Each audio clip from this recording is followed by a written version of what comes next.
Génération Justice, le podcast. Défendre des films passion. Il y a des gens qui aiment peindre, d'autres qui aiment écrire, d'autres qui aiment défendre. Je pense qu'un avocat qui n'aime pas défendre ferait mieux de faire autre chose. La justice est un art, ce que j'appelle l'art judiciaire. Bonjour et bienvenue dans Génération Justice, le podcast qui fait le lien entre le droit et la psychologie. À travers une série d'entretiens d'avocats éthiques, nous avons voulu finalement donner la parole à ceux qui, dans notre société en constant mouvement, dans notre société qui a soif de justice face à de nombreuses défaillances tant légales que dans le système carcéral ou judiciaire, à ceux qui sont les garants des droits, de la loi et qui, sur le terrain, sont finalement les piliers de la démocratie. À travers des mots inspirants, à travers des mots de droit, à travers des mots de la loi, finalement, ce vers quoi on arrive, c'est à l'être humain. Nous nous retrouvons aujourd'hui dans Génération Justice avec Naïri Zadourian, une avocate passionnée par le droit. Avocate depuis quelques mois, elle va nous parler aujourd'hui de sa passion, de ce rapport au droit. Nous sommes très intéressés de l'entendre aujourd'hui nous parler de ses premières expériences parce que ce qui a attiré notre attention, c'est certaines de ses prises de position à travers ses tweets, notamment sur la notion d'émotion quand on est avocat. Est-ce que les émotions aident à être un bon avocat? Alors nous, de notre côté, du côté de la psychologie, nous dirions que oui, mais nous donnons la parole aujourd'hui à Naïri pour mieux comprendre sa vision du monde. Bonjour Naïri. La première question est la suivante. Est-ce que pour toi, ton métier est une vocation? Ouais, je voulais être avocat depuis que j'ai 8 ans, en fait. Dès que mon frère faisait une bêtise, je le défendais et ma mère me disait: «Mais tu pas son avocat» et depuis que je suis petite, ça m'est resté en tête et voilà. C'était ça ou rien. Ton grand frère ou ton petit frère? C'est mon grand frère. Quel genre de bêtises il faisait? Bon, c'est tout et n'importe quoi, dès qu'il cassait quelque chose, il fallait que je le défende. Je sais pas pourquoi je détestais qu'on punisse mon frère ou qu'on le gronde, donc je prenais toujours sa défense alors que j'ai 5 ans de moins que lui et voilà, je crois que c'est vraiment comme ça que c'est né en vrai. Et quelle est ta première expérience de la justice et de l'injustice? Ouf! De la justice et de l'injustice, oh là là, alors ça, c'est une sacrée question. Avant que je fasse, ce métier? Oui, Oh là là. même dans ton enfance, en fait, sur ton parcours de vie. Ah ouais, bah, alors vraiment le truc qui m'a révulsée depuis toute petite, c'était, les sans-abri. C'était, vraiment un truc que je comprenais pas. Ça me dépassait de me dire qu'on peut laisser les gens, dormir, dehors. Et est-ce Vraiment, que dans ça me rendait malade et d'ailleurs même, je demandais tout le temps à maman de donner, une pièce. Elle me disait: «Mais tu sais, on n'est pas riches non plus» et elle m'a dit: Si tu veux plus tard, tu seras avocat, tu seras riche et tu pourras donner de l'argent aux pauvres» et du coup, je crois que c'est aussi une des raisons pour laquelle je suis devenu avocat. Est-ce que tu as eu dans ta famille ou dans ce que tu as pu côtoyer dans ton enfance et ton adolescence des modèles d'identification qui t'ont justement amené vers ce chemin de défendre l'autre? Honnêtement, non, c'était un esprit de contradiction avec mes parents surtout. Je sais pas, je crois que j'ai commencé une crise d'adolescence extrêmement jeune. Il y a plein de trucs qui me révoltaient déjà depuis toute petite. J'ai toujours eu un fort caractère, je mesure 1,80 m, j'ai une grosse voix et déjà, toute petite, on m'appelait la maman de la classe alors que moi-même j'étais au CP. Enfin, c'était un peu bizarre, mais je sais pas, j'avais toujours ce besoin de protéger les autres, les aider, j'en sais rien. Je crois que c'est en moi depuis que je suis toute petite. Donc en toi, depuis toute petite, tu as de protéger les autres. Ouais, de les aider, je me sens inutile si je peux pas aider les autres. Quand j'étais petite, je faisais les devoirs des gens de ma classe et je faisais pas les miens parce que j'avais plus le temps mais en maternelle déjà, je commençais ça. Et depuis que tu es avocate, comment tu le vis finalement, le rapport à ceux que tu protèges ou ceux que tu dois défendre? Bah, déjà, j'ai le titre pour les défendre et les aider concrètement. Il y a quelques années de ça, en vrai, à part faire des collectes de vêtements, des cagnottes, des trucs comme ça, je pouvais pas servir à grand chose avant d'être avocat. Là, c'est quand même autre chose, quoi. Qu'est-ce que tu ressens de pouvoir, défendre? Je sais pas, c'est juste trop bien et en fait, quand je me dis que c'est mon métier et que je suis payée pour faire ça en plus, j'arrive pas à m'en rendre compte encore. Je C'est trop beau pour être vrai. C'est tellement récent et je suis tellement heureuse de faire ce que je fais enfin, moi, quand on m'appelle en garde à vue à 2 heures du matin, mais je suis trop contente. Et comment tu vis les gardes à vue? Hem, En vrai, c'est très parfois, quand on a de la chance, ça peut être drôle et sinon, c'est toujours très, très triste en vrai. Enfin, c'est horrible. C'est toujours des pauvres mecs perdus, qui sont un peu désespérés. Enfin, c'est jamais drôle, hein. C'est toujours une privation de liberté, mais ouais. Il y a parfois des gars qui sont quand même rigolos. Il y a des anecdotes, rigolotes et ça c'est quand même un truc de ce métier qui est chouette Comment aussi. tu comment tu vis toi finalement de voir justement, tu disais de pauvres mecs perdus, on pourrait dire qu'il y a des personnes effectivement qui ont pris d'autres chemins, que nous et puis on aurait peut-être pu être à leur place aussi. Mais comment tu le vis toi, cette espèce de décalage entre ceux qui sont jugés, ceux qui jugent, toi qui es entre celui qui juge et celui qui va être jugé?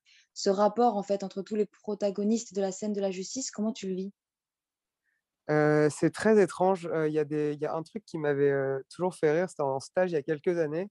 Mon patron s'était, mis hors de lui parce que la procureure qui allait requérir dans son dossier avait genre, je sais pas moi, moins de 30 ans et c'était un peu, un délit de faciès de la part de mon maître de stage, mais on avait l'impression qu'elle avait, toujours eu une vie un peu douce et jamais trop de difficultés et du coup, on était fou de rage d'entendre ces réquisitions qui étaient très, très sévères à l'égard d'un pauvre mec qui, lui, n'avait pas eu le millième de la chance qu'on supposait qu'elle avait eue et je trouvais ça juste dingue de se dire, bah, en sortant de l'école, tu as rien vu, rien vécu, même si tu étais extrêmement diplômé et brillant, tu juges la vie des autres.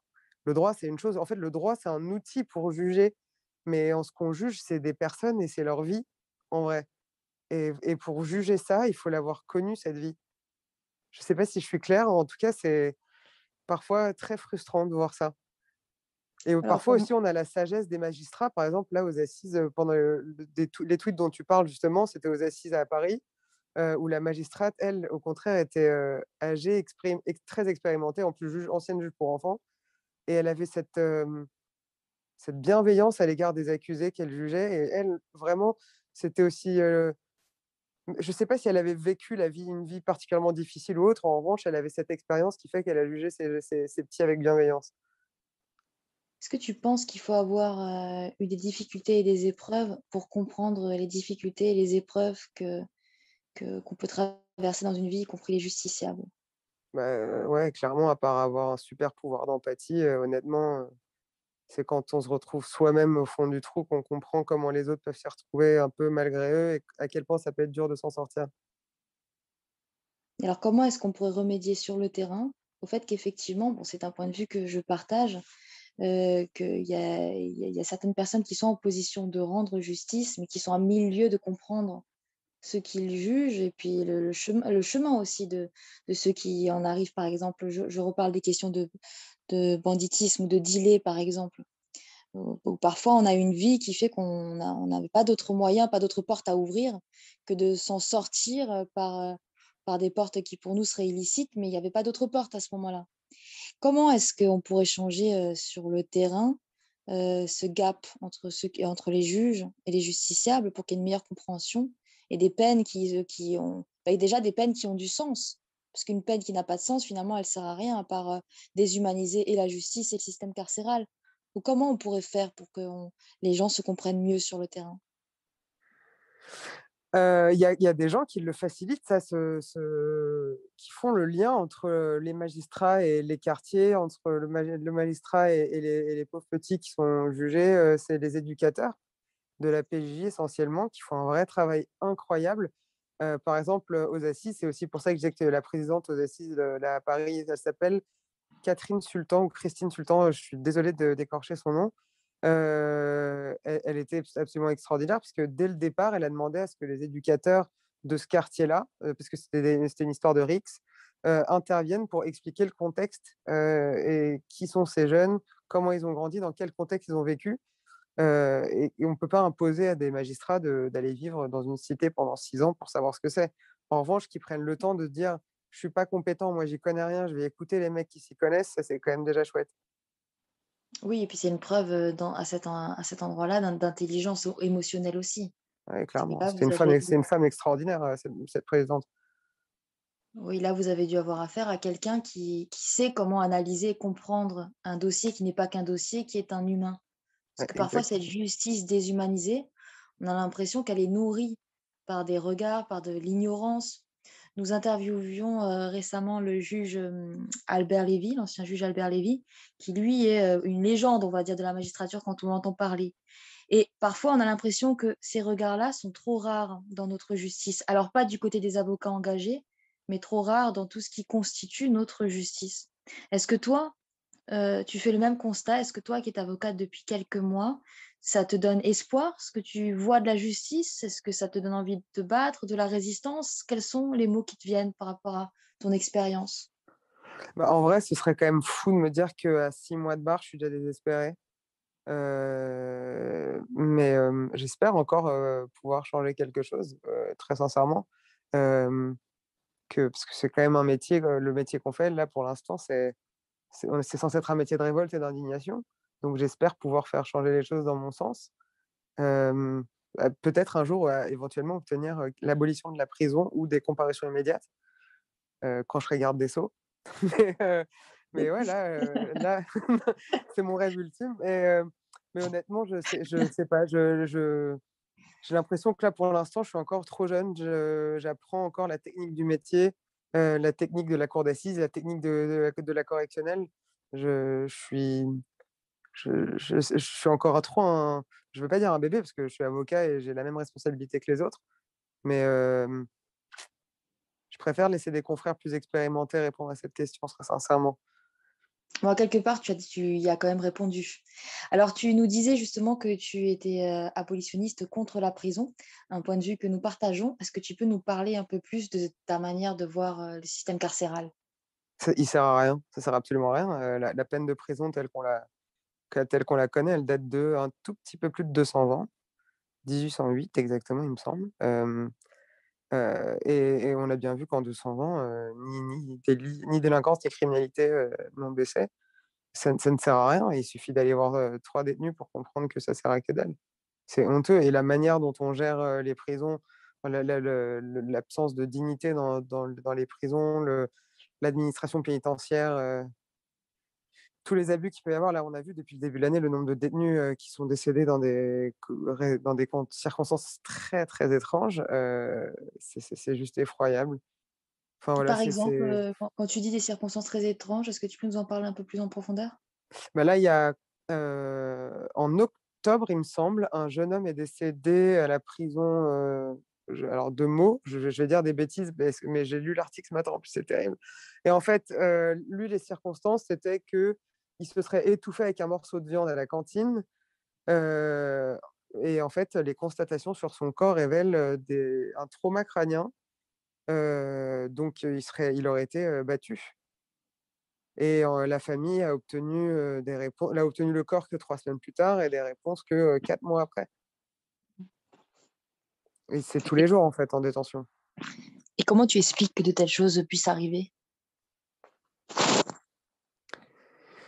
En criminaux, on avait bossé sur, l'expérience, de Stanford, un truc comme ça, où un professeur d'université en sociaux avait, enfermé, à titre expérimental, 40 étudiants, donc 20 surveillants et 20 étudiants qui étaient censés jouer les prisonniers.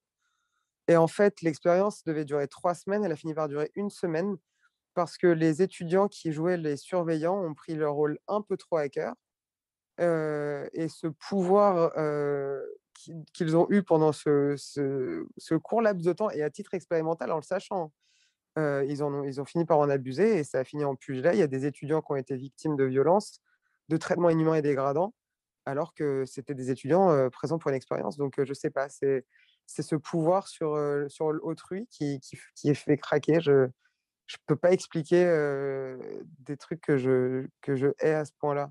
Ça me dépasse complètement qu'on puisse agir comme ça. Mais tu penses que c'est le pouvoir qui change, l'homme? Le fait qu'il a un pouvoir sur l'autre?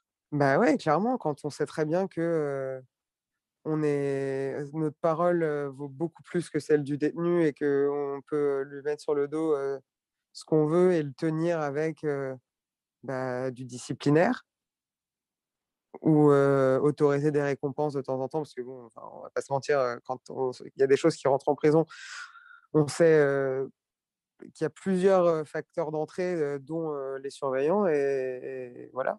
Enfin, c'est comme ça qu'on tient les détenus, on les tient aussi à carreau comme ça, mais c'est une forme de terreur et de torture. Enfin, c'est terrible. Qu'est-ce que tu as ressenti, toi, la première fois que tu as visité, un de tes clients en prison? Ah bah, c'était le petit des assises en plus. C'était, il y a 2 ans. Mon maître de stage m'a emmené en détention, enfin à Fleury-Mérogis pour aller voir, ce jeune homme en détention provisoire. Je suis sortie du parloir en disant que c'est un chaton et qu'il était innocent, j'en étais sûre, mais sûre et certaine. Je le savais, enfin, je pourrais jamais l'expliquer comment et pourquoi et d'ailleurs, mon confrère et son actuel élève avocat l'ont reconnu aujourd'hui délibéré quand je l'ai dit au client. Je lui ai dit: «Mais j'ai cru en vous depuis le 1er jour», alors que je n'avais même pas épluché le dossier comme je l'ai épluché pour les assises, mais ouais, c'était horrible. Je ça m'enrageait d'imaginer ce petit dans ce trou à rats, en fait. Est-ce que tu peux nous décrire un peu plus, ton regard à ce moment-là? Donc 3 rats, ce petit, donc on imagine quelqu'un d'un jeune âge, enfin, est-ce que tu peux nous en dire un peu Bien plus? sûr. Ce que tu Alors, voyais? déjà, on rentre à Fleury, il faut, passer un contrôle, il faut rien avoir sur soi, même une ceinture, que dalle, faut vraiment bref, faut vraiment faire hyper attention à ça. On passe un nombre incalculable de portes et rien que de voir le nombre de grillages qu'on passe, je me dis: «Mais putain, mais on n'a pas affaire à des animaux non plus, enfin, ça reste des êtres humains, vous êtes je sais pas combien à garder des détenus, vous devriez vous en sortir sans avoir 17 portes blindées». Enfin bref. On arrive dans un long couloir et en fait c'est les couloirs glauquissimes de couleur jaune, vert, anis, c'est une horreur. Enfin, on se dit: «Mais putain, mais si ça, c'est censé accueillir les avocats et les familles, j'imagine pas la gueule des trucs où il y a que les détenus qui ont accès, ça doit être un enfer» et il y avait que des longs couloirs. On passe encore des portes, c'était interminable et puis il y a je sais pas combien de personnes qui vérifient, notre identité. Heu et là, on arrive dans les petites salles des parloirs et ce petit chat était en promenade au moment où on est arrivé, donc on a attendu 3 plombes, mais je pouvais pas lui en vouloir et il était en train de fumer sa clope. Comment voulez-vous que Mmh. je le prive de son heure de enfin, que je sois vénère qu'il ait pris son heure de promenade, pardon et il arrive et c'était un petit chaton tout gringalet avec les cheveux longs et là, je me dis: «Mais il est simplet quand même ce garçon». Enfin, j'ai du mal à imaginer qu'il ait pu faire ce qu'on lui reproche. Ça me paraît fou et puis tout le monde n'était pas de mon avis et ça me chiffonnait un peu et on est ressorti de là-bas je crois que j'ai pleuré dans l'erreur en rentrant parce que ça me rendait malade de l'avoir laissé là-bas. Mmh. Heu, c'est terrible. Je Et puis on voit les barbelés autour de Fleury et c'est horrible de voir les familles, les mères de famille qui viennent avec les sacs de linge pour leurs fils. Putain, mais c'est vraiment un enfer la prison, par pitié, faut supprimer cette merde. Et toi, tu proposerais, quoi, pour remplacer ce système-là? Un système que je déplore aussi, mais quelle serait ta proposition? Ah bah, déjà, honnêtement, si on donnait l'argent à l'éducation nationale comme elle le mériterait, je peux vous assurer qu'il y aurait la moitié des détenus et ensuite, il y a d'autres solutions, les assignations à résidence, ouais, je toutes les alternatives qu'on connaît maintenant, en vrai, pourquoi pas? Et comment est-ce que tu le vis, quand tu sais ou sens, qu'un de tes clients est innocent, mais qu'il est enfermé à tort? En tant qu'avocat, comment est-ce qu'on le vit cette expérience-là? L'enfermement à tort? Bah, après moi, c'est mon enfin, à partir du moment où on est enfermé, pour moi, on est forcément enfermé à tort parce que même quelqu'un qui aurait commis ce qu'on lui reproche, c'est le concept de l'enfermement me révulse, mais ça doit être bah, pour notre petit, par exemple, depuis le début, il nous disait: «J'ai rien fait, j'ai rien fait, j'ai rien fait, j'ai rien fait». Enfin, j'ai pas fait ce qu'on me reprochait. Et on est passé du crime au délit quand même. Mmh. Et ça me rendait malade de me dire que bon, bah, si moi j'y crois pas, il y a personne qui croit en lui. Mais finalement, c'est peut-être parce que toi, tu as cru en lui qu'il y a eu une porte de sortie. Je sais pas, mon confrère avait et son élève avocat. Je sais pas si c'est moi qui leur ai mis ce coup de pression, mais je me rappelle que quelques semaines avant les assises, je commençais déjà à me sentir pas très, très bien et j'avais imploré mon confrère de bosser le dossier en me faisant confiance. Je lui ai dit: Je t'en supplie, mais genre par pitié, je t'en conjure, lis ce dossier en étant convaincu de son innocence». Et bah, putain, c'est ce qu'il a fait, il l'a très bien fait d'ailleurs, hein, puisqu'il a obtenu le double acquittement. Et Nairi, quelle place a l'instinct dans ton métier d'avocat? L'instinct? Je sais Oui, pas. c'est-à-dire penser qu'une personne est innocente, le ressentir.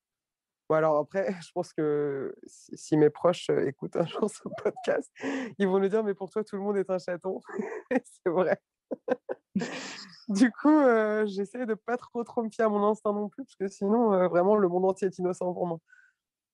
Peut-être que En c'est fait, une il y a manière de rendre innocent le monde entier. Quand on crédite le monde d'être innocent, ouais, mais en fait, on a de grandes je chances de suis bien tellement l'orienter. convaincu que quand on passe à l'acte, c'est qu'on est soi-même victime, soit de soi-même, soit de quelqu'un, que finalement, j'ai du mal à voir, les gens comme les monstres qu'on décrit ou c'est super difficile. C'est un être humain, pour moi, il naît forcément bon et quand on en arrive à commettre des choses comme ça, c'est forcément qu'il y a quelque chose qui a pété une durite et si ça a pété peut-être à cause de quelque chose qu'on a soi-même subi ou simplement puisque, bah, il y a les maladies mentales existent et du coup, on reste quand même, victime de sa maladie. Enfin, pour moi, le Mmh. passage à l'acte criminel, il a forcément une raison et elle est indépendante de la personne. Et qu'est-ce que tu as vécu, toi, dans ta vie pour que l'enfermement, te révulse? Pour que ce soit quelque chose qui soit voilà, que ton goût pour cette liberté que tu voudrais pour tout le monde, est-ce que ça vient de quelque part de ton histoire? Ton histoire ou celle de tes aïeux, mais est-ce qu'on trouve ça sur ton chemin? Pas du tout. Je crois qu'il m'a pas fallu ça pour, avoir, ce niveau d'empathie honnêtement. Je sais pas, il suffit de s'imaginer, dans des cellules de 7 mètres carrés avec je sais pas combien de co-détenus, aucune intimité. Enfin, faudrait être, fou pour pas avoir le cœur serré en voyant ça. Mais on a l'impression qu'il y a beaucoup de personnes qui, tu disais: «Il faudrait être fou». Mais on a l'impression que beaucoup de personnes sont ignorantes de cette souffrance-là. D'autant plus aujourd'hui quand on voit la détention provisoire, qui devient plus une norme que ça devrait l'être, quand on voit, des délits où la prison ne sert strictement à rien et puis on met quand même les gens en prison. Donc on a l'impression que ta voix à toi, qui est une voix éthique, n'est pas du tout la norme. Est-ce que tu le ressens aussi toi sur le terrain? Mais en fait, vous savez les seules personnes qui, pensent On peut pas la même tutoyer, hein, chose pardon, Naïri, on peut se tutoyer, hein. tu sais les seules personnes qui pensent pas la même chose que moi de la détention, c'est parce qu'ils ont jamais approché la détention. Quand en et ça tout est fait exprès, hein, d'ailleurs, on montre pas des photos de détenus, on montre rarement des vidéos de détenus, on parle rarement des détenus, et plus on oublie ces gens-là, plus on les fait oublier, plus on arrive à les déshumaniser et à faire passer, toutes sortes de lois plus nauséabondes les unes que les autres. C'est comme, vous savez, enfin, tu sais, à l'époque, la peine de mort, avant, c'était les exécutions publiques et puis quand on les a rendues, privées, enfin, à huis clos, bah, bizarrement, les gens, y étaient beaucoup moins opposés parce que de toute façon, on s'en fout, on les voyait pas. On se débarrassait de quelqu'un qu'on avait qualifié de monstre et on voyait pas son exécution donc bon, c'était vachement facile pour tout le monde et là, c'est un peu pareil. On jette les gens au trou et on sait pas à quoi ça ressemble le trou, mais ça fait du bien. Et pourquoi ça fait du bien, d'après toi? Bah, parce que c'est nos politiques, l'ont parfaitement construit, cette, image de la prison et des détenus. C'est vachement bien travaillé quand, par exemple, il y avait une affaire, il me semble que c'est en 2007, c'est l'affaire Patrick Gateau. Donc en gros, lui, c'était un violeur récidiviste. Il était ressorti et donc il avait récidivé Et à ce moment-là, donc c'était Sarkozy le président en 2007, hein.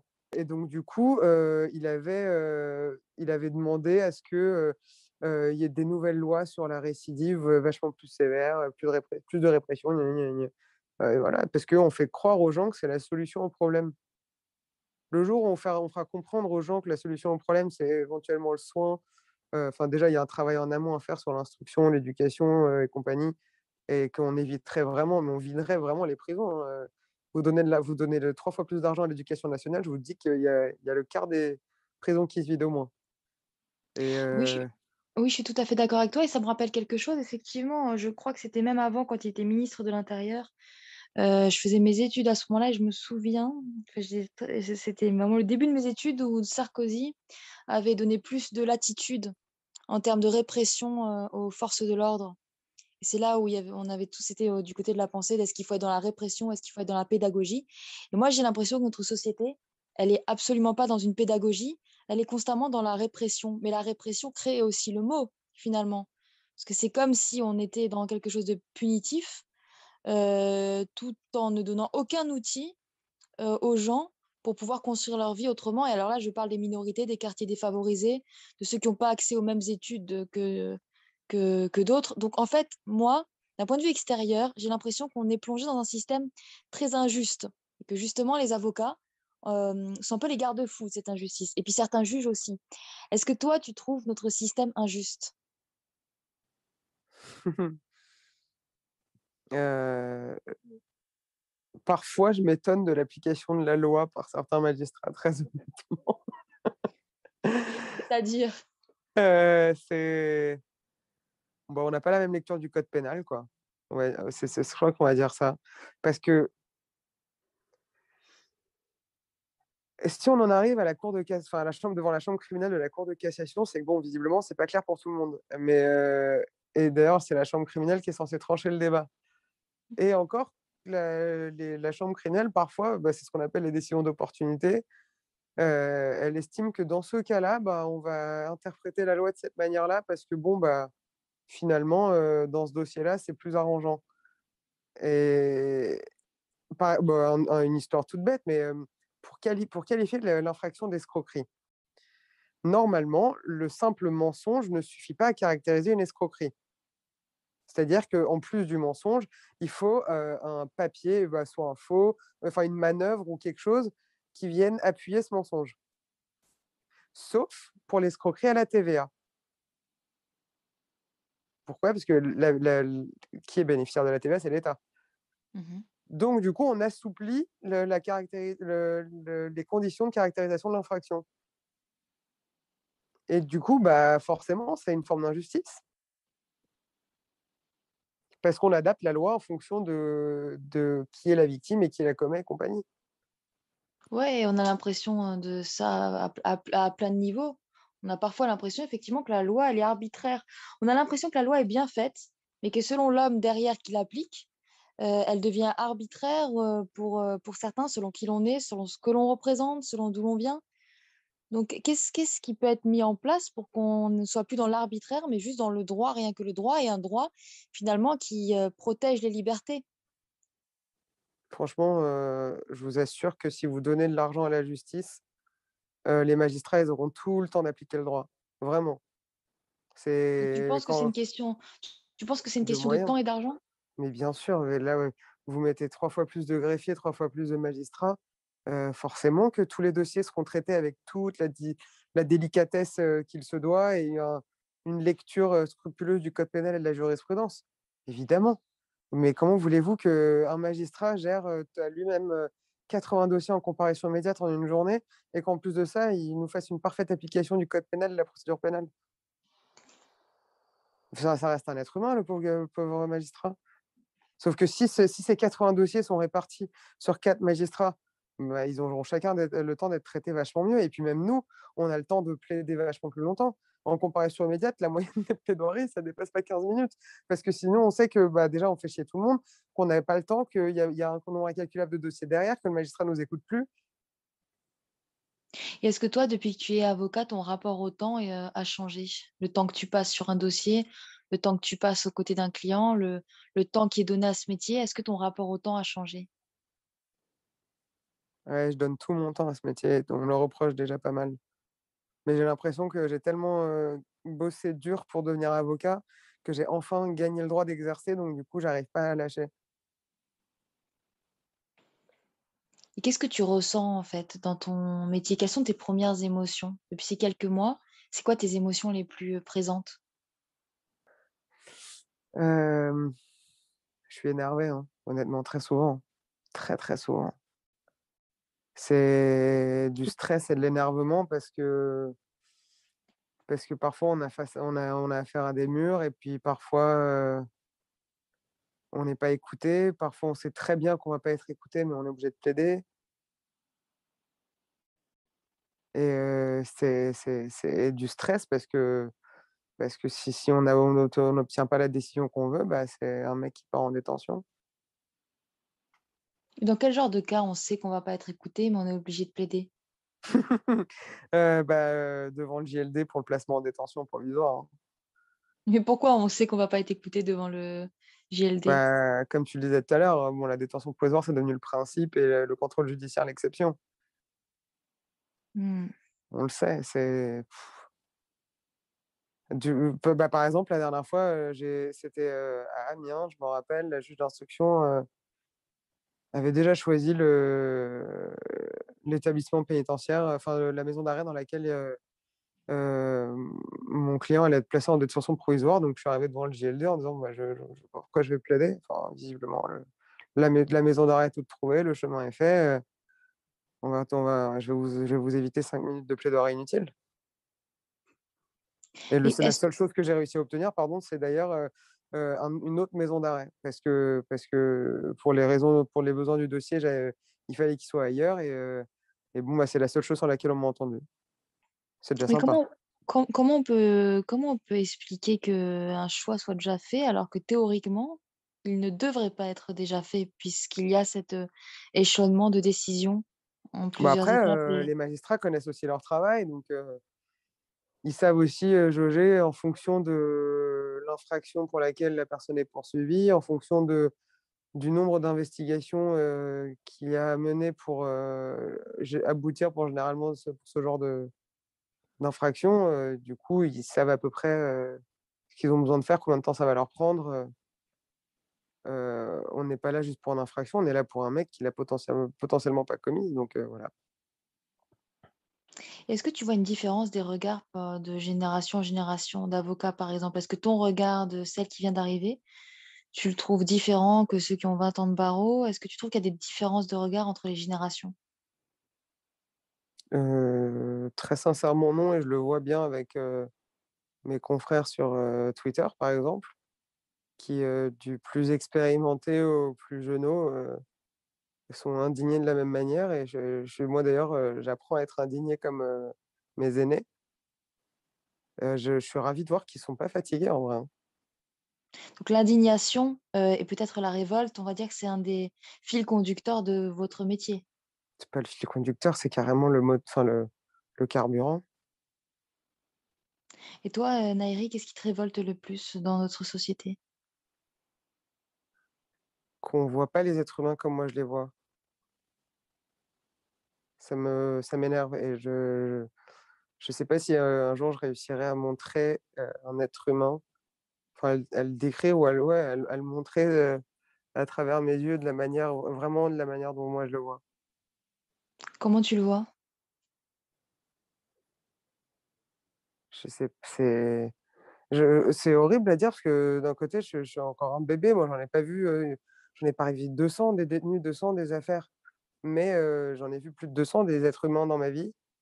Et il y en a pas un seul pour lequel je pourrais dire c'est quelqu'un de définitivement bien ou quelqu'un de définitivement mauvais. Je suis intimement convaincu qu'on est le mauvais de quelqu'un ou le bon de quelqu'un à un certain moment et c'est pas un moment qui définit une personne.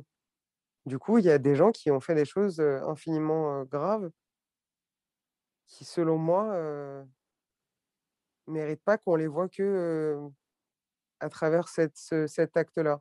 Parce qu'à un autre moment, pour une autre personne, ils ont fait ce qu'ils devaient faire et c'était quelque chose de bien et c'est peut-être aussi cet équilibre qu'il faut montrer dans ce métier. Je suis en train de me demander avec toi ce qu'on attend de moi, hein. Carrément, je bosse, je bosse sur le métier avec toi, mais j'en profite. Mais je crois que c'est ça qu'on me demande. C'est qu'on va décrire un quelqu'un de tout noir et il va falloir que je rapporte un peu de blanc dans l'histoire. Et comment ça se fait d'après toi? Donc ça, c'est bon, presque une question philosophique, mais on devrait tous avoir, cette nuance de voir l'autre à travers toutes ses couleurs, pas simplement du noir au blanc, être dans le gris, les déclinaisons, enfin arriver à accéder à l'autre. Comment on est arrivé ou pourquoi on est encore à finalement une justice, je le répète, de dossiers, de numéros d'écrou, de numéros de choses qui n'ont finalement qui ont très peu de sens. Bah, en tant que psychologue, ça a très peu de sens que de pouvoir juger sur si peu de choses, des événements parfois si dramatiques. Comment on en est arrivé là ou comment on en est resté là? Bah, il y a une inflation législative qui fait que du coup, on a augmenté, le nombre d'infractions. Quand on augmente le nombre d'infractions, on augmente le nombre de poursuites, de condamnations, donc du coup de besoins de places de prison, de besoins de policiers, de besoins de magistrats et c'est un cercle vicieux. C'est pas qu'il y a forcément plus de gens mauvais, au XXIe siècle, c'est juste qu'il y a un nombre incalculable de nouvelles infractions qui tombent tous les jours et que du coup, bah, forcément ça crée plus de délinquance. Alors moi, j'avais pas l'impression qu'il y avait de plus en plus de gens mauvais, mais j'avais l'impression qu'il y avait de plus en plus d'ignorance. Alors c'est peut-être parce que, on est aussi des générations moi je me suis intéressée que depuis quelques années à la justice, mais c'est vrai que quand on commence à s'y intéresser, on peut avoir l'impression qu'il y a vraiment une ignorance entre selon là où tu as vécu, selon là où tu as grandi. Tu parlais des notions d'épreuve. Moi, je le vois la différence entre quelqu'un qui a vécu des épreuves et qui regarde l'autre et quelqu'un qui n'a pas encore vécu ces épreuves et qui regarde l'autre. Il y a un monde entre celui qui analyse et décide et celui qui juge et qui est pétri par ses idéaux ou par la politique ou par des stéréotypes. Donc en fait, pour moi, il y a quand même une grosse problématique d'ignorance qui fait qu'on juge parfois très mal et qu'on nourrit l'inégalité des chances qui existe dans notre pays quand même depuis la naissance. C'est pas se victimiser que de dire qu'effectivement, on a plus ou moins de chance selon là où on est et selon ce qu'on nous donne comme possibilité. Alors, est-ce que toi, tu me rejoins sur ce constat ou est-ce que tu as un autre regard?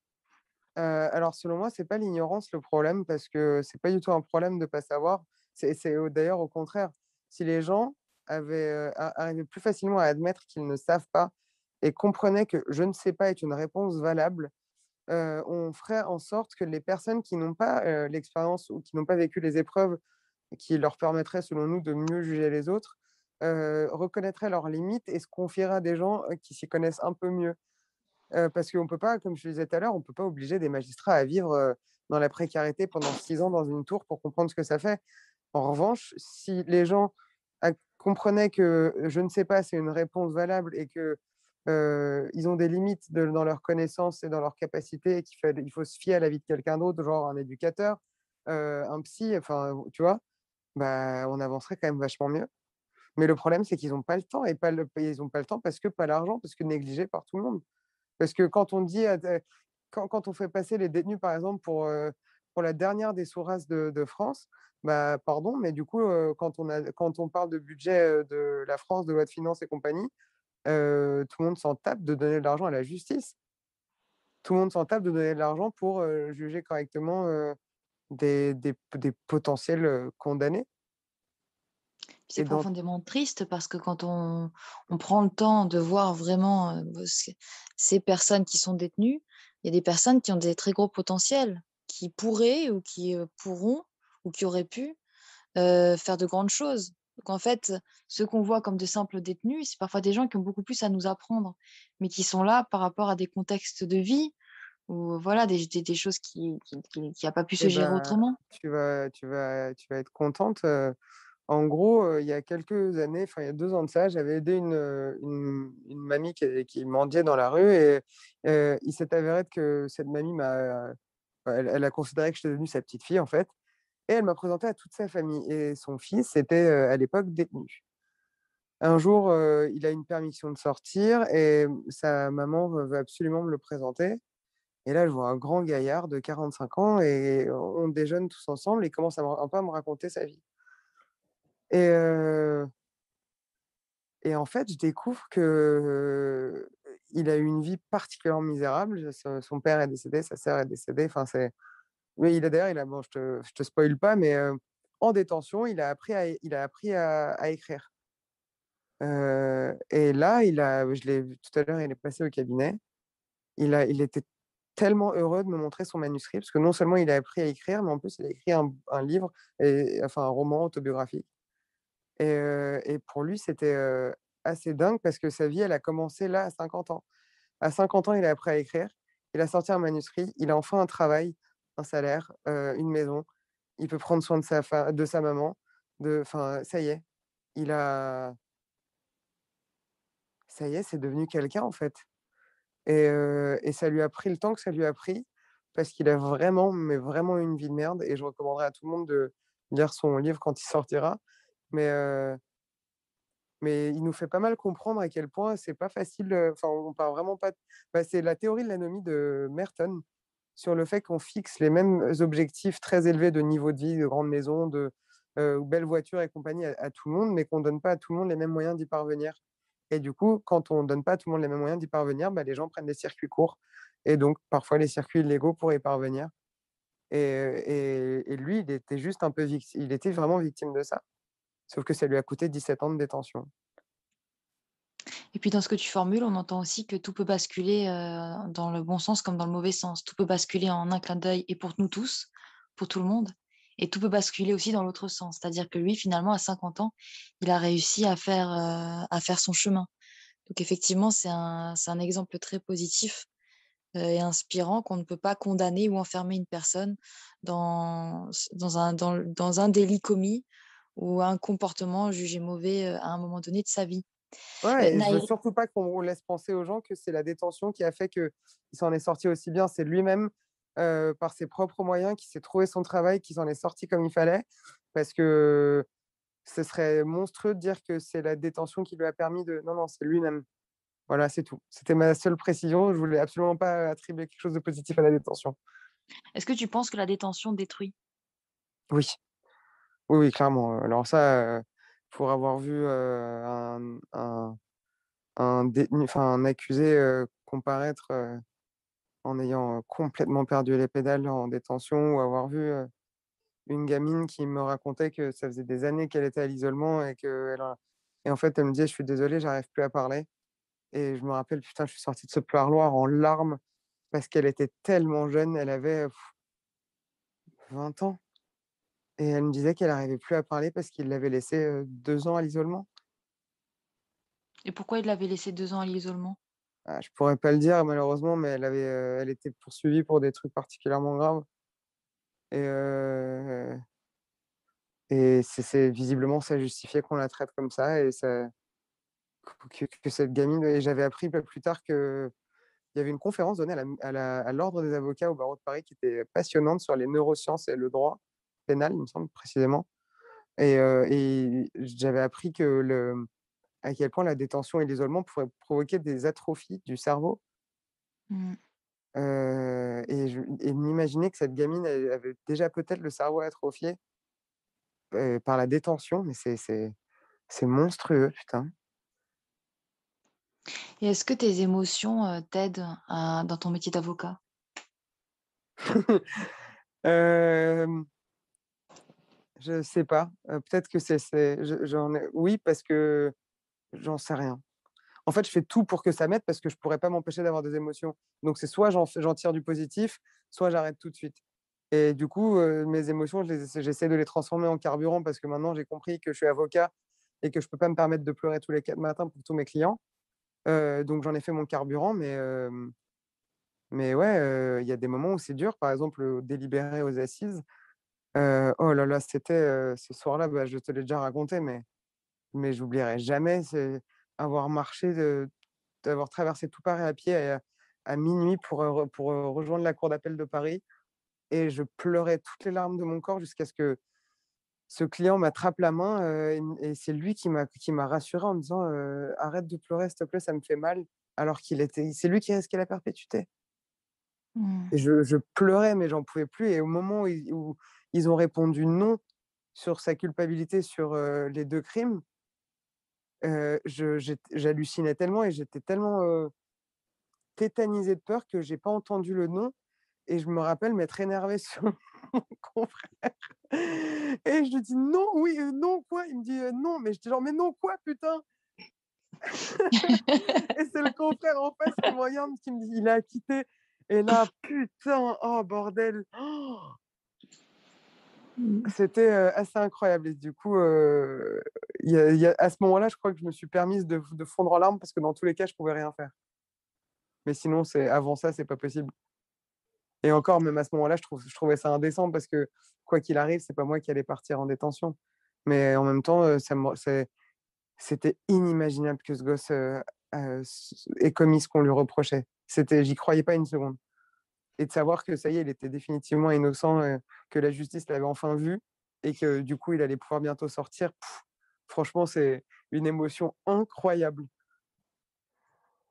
Et ta sensibilité qui me semble être, une force, est-ce que tu sais, d'où elle te vient? Est-ce que toi tu as eu des épreuves? Est-ce qu'il y a eu l'ombre et la lumière aussi dans ta vie? D'où est-ce que ça te vient cette sensibilité? Depuis que je suis toute petite, en fait, il y a un truc qui me tracassait. Je suis arménienne et quand on est arménien, on grandit avec l'histoire du génocide des Arméniens. On nous montre, enfin moi en tout cas, on m'avait montré des photos du génocide, très, très jeune et je comprenais pas pourquoi des gens avaient exterminé 1,5 million de mes ancêtres, parce qu'on était juste arméniens et ça a suscité un grand intérêt, chez moi sur, toute forme de crimes, contre l'humanité, de génocide, et je crois que c'est à ce moment-là que mais vraiment quand j'étais petite, ça m'a mise très, très mal de je pouvais pas regarder, il y a un film qui s'appelle My Rig sur l'histoire du génocide sur l'immigration arménienne en France. J'ai jamais pu le regarder parce que ça me rendait folle et je crois que c'est venu de là et à partir de ce moment-là, j'avais vraiment beaucoup de mal à supporter la douleur des autres. Parce que vraiment et il me semble d'ailleurs que certains chercheurs avaient, bon je sais pas alors la valeur de ces recherches, mais avaient, sorti, des papiers qui expliquaient que les enfants de personnes qui avaient subi des génocides ou autres crimes, heu, avaient une forme de douleur en elles on peut pas l'expliquer en fait. C'est juste, on se dit qu'on est personnellement visé par ça parce qu'il y a des gens qui ont massacré de la pire des manières, les miens, juste parce qu'on existait et je pense que ma sensibilité au tout début de ma vie est venue de là. Mais, ces recherches, elles sont tout à fait valables. Aujourd'hui, effectivement, on est à même de prouver alors déjà que certains chercheurs ont pu m'ont montré que l'ADN est même modifié dans les cas de bah, voilà, tu parlais des génocides, d'exil, même des descendants de la Shoah, par exemple. On trouve des vrais marqueurs, biologiques, d'un trauma qui s'est transmis et puis nous, dans notre discipline qui est la psychologie clinique, on le voit, les traumas se transmettent et effectivement, ce que ton arbre généalogique ou ce que ton arbre symbolique a vécu, eh bien, ça te marque de génération en génération. Donc effectivement, on porte les traumas de nos aïeux en nous. Mais toi, ce qui est intéressant, c'est qu'on pourrait parler du coup du dépassement. Parce qu'en quelque part, tu as réussi à transformer une épreuve collective et un trauma, une ignominie historique en une capacité à entendre et à voir l'autre. Parce que tu parles souvent de voir l'autre, quand l'autre est vu. Finalement, toi, j'ai l'impression que ton empathie, elle te permet de voir ceux qui te font face au-delà de ce qu'ils manifestent, vraiment dans leur Ouais, ampleur, en fait. ouais, peut-être. Peut-être parce qu'il y a ces trucs-là, personne ne les verra en moi et que du coup, j'arrive à voir, ou à chercher en tout cas à voir l'imperceptible dans l'autre. Après, il y a aussi ma mère qui a, elle, fui la guerre du Liban quand elle avait 14 ans. Elle est elle parle pas beaucoup de ça, mais je peux pas ignorer, ce que c'est que enfin, je peux en tout cas pas enfin, j'ai forcément imaginé ce que ça pouvait être à 14 ans de fuir un pays en guerre, d'arriver sur un bateau en France, enfin, c'est monstrueux et mon père, lui, a fui la révolution en Iran quand il avait 20 ans. Heu et Donc tu as eu de et l'exil des 2 côtés. yes, Et alors, quel rapport, toi, ça te donne aux frontières? Putain, qu'est-ce que je déteste ça. Oh là là, bah, pour moi, bah, en fait, à partir du moment où ça crée une limite, la détention avec les murs, les frontières, je comprends pas. Vraiment, mais je n'arrive pas à concevoir le truc. C'est pour ça que je ne fais absolument pas de droit des étrangers, parce que je n'arrive même pas à concevoir le concept de frontière. Et donc, Donc, tu nous parlais aussi de, dans ton enfance, une expérience d'injustice concernant ton papa et les frontières. Est-ce que tu peux nous en dire plus? du coup, j'ai appris récemment par ma maman que quand j'étais toute petite, mon père avait fait l'objet d'une OQTF, donc une obligation de quitter le territoire français. Et du coup, il devait retourner en Iran et c'est l'aide de l'église arménienne ou de l'école arménienne dans laquelle il travaillait, grâce à ça qu'il a pu rester en France. Mais donc, c'est peut-être ça aussi une de tes premières expériences d'injustice, Mais même en si fait, tu étais... Oui. sincèrement, je pense que tu pourrais, écouter ma maman, elle te dirait: «Mais pour elle, tout est une injustice». Donc je crois que j'ai même pas pensé à ça parce que je t'ai dit, il y a rien qui ne me révolte pas et c'est d'ailleurs ce qui me caractérise. En vrai, c'est comme ça que mes potes me voient, c'est la meuf qui est tout le temps vénère pour tout. Mais en même temps, tout me rend malade. Tout est du délire quand on démonte des tentes d'étrangers avec une pelleteuse ou quand je vois encore une dame de 80 ans en train de faire la manche. Enfin, il y a rien qui ne me fasse pas péter un plomb. C'est du délire partout parce que même quand on visite des salles d'audience et qu'on a l'impression parfois qu'il y a une distribution des rôles qui a déjà commencé durant l'enfance, quand on voit finalement depuis le début à quel point il y a certains dés qui sont joués, à quel point c'est une lutte d'être dans nos vrais... En fait, les valeurs de la République, l'égalité, la liberté, la fraternité, finalement, c'est une lutte. Et alors, il y a des gens qui luttent pour ça, et puis il y a d'autres qui contribuent à ce que tout soit inégalisé. Donc, effectivement, tout est à reconstruire et tout est à déconstruire. Donc, peut-être que ta maman a raison. On peut la rejoindre là-dessus. Peut-être que tout, effectivement, est une grande injustice et que c'est intéressant, cette révolte que l'on peut Ouais, mais entendre alors chez moi, certains avocats. à la base, c'est moi qui m'énervait et qui trouvait que tout était une injustice et on me demandait toujours de me calmer. Et il y a un truc que je suis heureuse de n'avoir jamais fait, c'est de me calmer. Et tu sais, moi, je suis une fille et les filles, on leur demande toujours d'être plus discrètes, de parler plus doucement, d'être silencieuses, d'être mignonnes. Et moi, je suis rien de tout ça. J'ai une voix de merde, je parle instinctivement fort. Il y a tout qui m'emmerde, je suis vulgaire au possible et je suis trop contente de n'avoir jamais changé ça. Moi, je pense, Naïri, qu'on ne doit jamais se calmer. Ne te calme jamais. Et je demanderai à tous les révoltés, à toutes les personnes comme nous qui ont cette révolte en eux, de surtout ne jamais se calmer. Ouais, enfin, le problème, c'est que j'ai eu des cheveux blancs à 24 ans, donc bon. Bon, est-ce que c'est un vrai problème? Est-ce que c'est pas le Oui. signe de la vraie injustice que l'on traverse quand on pose des regards sur ce que les gens ne veulent pas voir? Naïri, Ouais. toi, dans 10 ans, tu te vois où? Vivre que du pénal. Heu faire exactement ce que je fais maintenant, mais en mieux. Dans mon joli cabinet, dans mon petit coin, et faire du pénal à fond, tout le temps, tout le temps, tout le temps. Et à 90 ans, tu aimerais te retourner sur ton parcours, sur ton chemin et voir Mais ouais, quoi? à 90 ans, je n'aurais pas encore, raccroché la robe. Enfin, vraiment, il y a une anecdote d'un ancien bâtonnier, paix à son âme, il est parti il y a pas très longtemps et lui, il fallait qu'on le vire de son cabinet pour qu'il prenne enfin du repos parce qu'il voulait pas arrêter et je crois que je serais pas pareil et j'aurais pas le temps de me poser la question entre le moment où je vais arrêter et le moment où je vais mourir qu'est-ce que j'aurais fait dans ma vie? Et quand tu regardes, aujourd'hui, alors tes premiers pas, finalement, est-ce qu'il y a un mot qui symbolise ces premiers pas? Un mot qui symbolise, l'apprentissage. J'apprends tous les jours des milliards de choses sur les autres, sur, le métier, sur la manière dont fonctionne la planète, enfin j'apprends tout le temps, c'est exceptionnel. Bah, ça permet, du coup, qu'on arrive à nos dernières questions de cet entretien qui sont des questions, rituelles sur justement cette notion d'apprentissage. Donc, qu'est-ce que ton métier t'apprend sur les hommes? Qui sont tous encore plus bons que je l'imaginais. Et qu'est-ce que ton métier t'apprend sur ton pays? Qu'il est vraiment pas parfait. Et qu'est-ce que ton métier t'apprend sur toi? Que je suis personne, en vrai. Je suis vraiment personne. Tu rien. Tu es une petite chose, dans une immense machine et tu essaies de la faire, fonctionner alors que je suis rien. C'est ça qui est fou. Mais quelqu'un qui essaye de faire fonctionner une machine, est-ce qu'il peut vraiment être rien? Bah, en tout cas, j'ai l'impression d'être rien. Là, peut-être que, tu vois, si dans j'espère que dans 20 ou 30 ans, je pourrais enfin me dire: «Putain, j'ai fait avancer ça. Grâce à moi, il y a ça qui s'est passé». Et là, je te dirais: «Putain, je suis fier de moi», mais pour l'instant, je fais rien.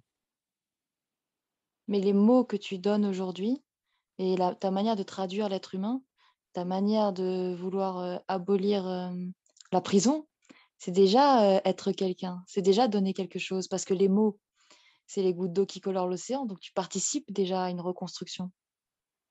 Je sais pas, tu sais, la seule fierté que j'ai, pour l'instant, c'est, un petit en détention qui, ne veut plus parler à personne d'autre que moi. Voilà, il a décidé que j'étais son interlocuteur et basta et c'est un peu ce que je ressens, avec, tous les petits que je vois. C'est je sais pas, j'arrive à créer un lien avec eux, peut-être aussi parce que je suis jeune, mais ils se confient vite à moi, ils me font vite confiance et je crois que c'est le truc dont je suis le plus fier pour l'instant, indépendamment des bonnes ou mauvaises décisions que j'ai pu avoir, hein.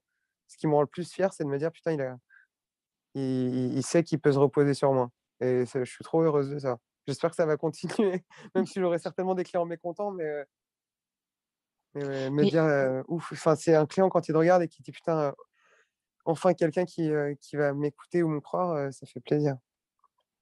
mais donc définitivement, tu ne peux pas être rien parce que si tu es quelqu'un sur qui on se repose, c'est que tu es déjà beaucoup.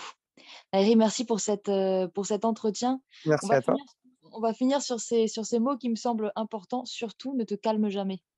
Ça fait du bien cette Promis, je rigolade risque pas. et je pense que le monde en a besoin et je pense que c'est une grande force, ce que tu Merci, as en toi. merci Donc on se infiniment. retrouve dans d'autres entretiens et puis pour nos autres épisodes et à très bientôt, Naïri. Bonne soirée, merci.